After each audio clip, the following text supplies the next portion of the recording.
প্রিয় BA third সেমিস্টারের ছাত্রছাত্রীরা, আজকে আমি যে বিষয় নিয়ে আলোচনা করব সেটি হচ্ছে তোমাদের যাদের পলিটিক্যাল সায়েন্স রয়েছে।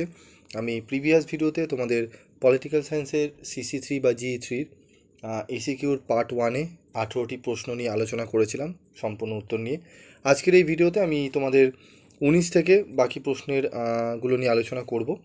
তো দেখে নাও তোমরা ভিডিওটি, আশা করি তোমাদের অনেকটা উপকার লাগবে এবং তোমরা যারা নোটস কিনেছো সেখানে তোমাদের বড় প্রশ্ন যেগুলো দিয়েছি তোমরা সেগুলো ভালো করে করে নিও, এবং যারা নাওনি তাদের জন্য আমি মডেল প্র্যাকটিস সেট একটি দিয়েছি, সেই প্রশ্নগুলো তোমরা ভালো করে দেখে নাও।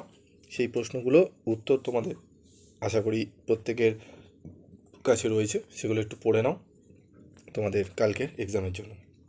তো দেখো 19 নম্বর প্রশ্ন, দেখো ভারতের সংবিধানে উল্লিখিত একটি মৌলিক কর্তব্যের উল্লেখ করো। ভারতের উপরাষ্ট্রপতি কীভাবে নির্বাচিত হন? ভারতের পার্লামেন্টের যে কোনো একটি কমিটির নাম লেখো। এই সমস্ত প্রশ্নগুলো আমি আগেও দিয়েছিলাম। তোমরা বলেছো যে স্যার এই যে প্রশ্নের যে উত্তরগুলো রয়েছে এর PDF নোটস যদি দেন তাহলে খুবই উপকৃত হই। তো এর PDF নোটস তোমরা সম্পূর্ণ PDF নোটস পেয়ে যাবে। তোমরা এই যে ভিডিওটি দেখছো এই ভিডিওর ডেসক্রিপশন বক্সে যাবে, সেখানে গিয়ে তোমরা একটি লিঙ্ক দেখতে পারবে, নিচে নামবে লিঙ্ক দেখতে পারবে, সেই লিঙ্কে গিয়ে তোমরা ক্লিক করলে তোমরা PDF নোটসই ডাউনলোড করে নিতে পারবে। তবে একটু শুনে নাও, তোমাদের কিছু কথা বলবো। এই যে প্রিভিয়াস ইয়ারের 2019-এর যে প্রশ্নটি রয়েছে এই প্রশ্নগুলো খুব ভালো করে, প্রত্যেকটা প্রশ্ন তোমরা ভালো করে পড়ে যেও, এবং আগের যে ভিডিওটি দিয়েছি সেই ভিডিওটিও তোমরা একটু ভালো করে দেখে নিও, এবং এই প্রশ্নগুলো পড়ে নিলে তোমাদের আশা করি তোমাদের খুব একটি অসুবিধা হবে না, তোমরা অনেকটাই উপকৃত হবে। এবং তোমাদের 4th সেমিস্টারের অনলাইন ক্লাস অ্যাভেলেবেল হবে।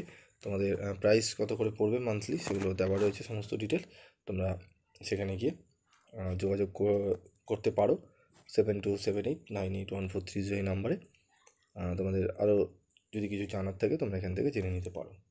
তো আজকে আমাদের ভিডিওটি শেষ করব, দেখা হবে পরবর্তী ভিডিও ক্লাসে। প্রত্যেকে কালকে ভালো করে এক্সাম দেবে এবং এক্সাম কেমন হলো অবশ্যই কমেন্ট বক্সে লিখে জানাবে।